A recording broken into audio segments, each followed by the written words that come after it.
નમસ્કાર મિત્રો. એક ખૂબ શક્તિશાળી પુસ્તકનો પરિચય કરીશ. એન્થની રોબિન દ્વારા લિખિત પુસ્તક છે the unlimited power. Unlimited power, sorry, the unlimited power નહીં, અનલિમિટેડ પાવર. આંતરરાષ્ટ્રીય બેસ્ટ સેલર છે. આ પુસ્તક બે કેટેગરીમાં છે, સેલ્ફ હેલ્પ અને સાયકોલોજી. શ્રદ્ધા છે, વિશ્વાસ છે, એના ઉપર આખું પુસ્તક લખેલું છે. હું તમને બે ઘટના કહીશ એટલે તમને સમજાઈ જશે કે આ પુસ્તકની અંદર શું છે. તો ઘટના નંબર એકની વાત કરીએ તો ફ્લાઇંગ જૂથ છે એક અમેરિકાની અંદર. કાર્લ વેલેન્ડેઝ કરીને એક માણસ છે, એને સ્થાપના કરી હતી. અને એ કાર્લ વેલેન્ડેઝ છે એ બે થાંભલા હોય ઊંચાઈ ઉપર, અને એની ઉપર તાર બાંધી અને કરતબો દેખાડવા માટે માહિર હતો. અને એણે એની જિંદગીની અંદર પડવાનો ક્યારેય વિચાર બીજ એવા રોપ્યા જ નહોતા, અને એ સફળ રહ્યા હતા, ક્યારેય પડ્યા નહોતા.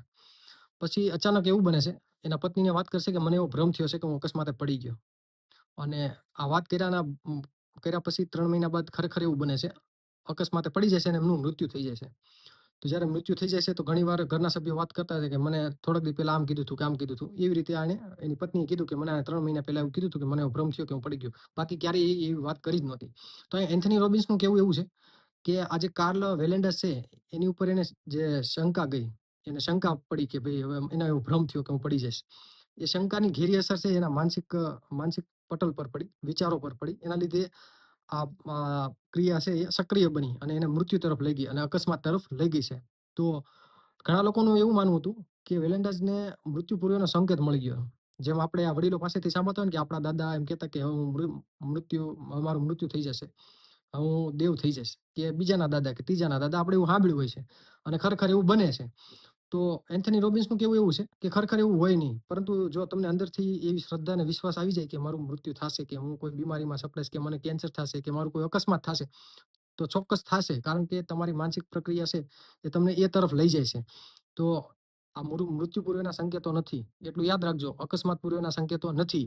પરંતુ તમારું જો તમે અહીંયા ધ્યાન કેન્દ્રિત કરશો તો એ પ્રક્રિયા ચોક્કસ બનશે. એટલે આપણને સજાગ કરે છે કે તમે એવા નેગેટિવ વિચાર ન કરો, એવી નેગેટિવ માન્યતા ન રાખો, એવો નેગેટિવ વિશ્વાસ ન રાખો, કે શ્રદ્ધા ન રાખો કે આમ થશે આમ. રાખો તો માત્ર ને માત્ર પોઝિટિવ વિચાર. તો એક બીજી વાત કરીએ કે એન્ડ્રયુ વેલ કરીને છે, સંશોધક છે. એણે એક સંશોધન કર્યું છે. બે ગ્રુપ લીધા, એ અને બી. અને બાર્બ્યુચ્યુરેટ કરીને એક દવા છે જે નિંદ્રાની ગોળી છે. બીજી છે એમ્ફિડેમાઇડ, એટલે કે અનિંદ્રાની ગોળી છે. અને બે જૂથને આપવામાં આવે છે. એમ્ફિડેમાઇડ આપી અને કહેવામાં આવે છે કે આ નિંદ્રાની ગોળી છે. ખરેખર હોય છે અનિંદ્રાની ગોળી.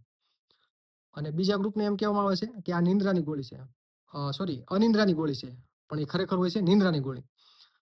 પછી જ્યારે રિઝલ્ટ આવે છે ઉલટું. જ્યારે ખરેખર અનિંદ્રાની ગોળી આપવામાં આવી હતી ને, એ બધા ઘસઘસાટ ઊંઘી ગયા હતા. અને જેને નીંદરની ગોળી આપવામાં આવી હતી, એ લોકો જાગ્યા, આખી રાત જાગ્યા. જેમ એને એવું માની લીધું હતું કે આ અનિંદ્રાની ગોળી છે, આપણે ઊંઘ આવશે નહીં. તો આ માત્ર ને માત્ર માન્યતાની અસર છે, જેને પ્લેસિબો ઇફેક્ટ પણ કહેવામાં આવે છે.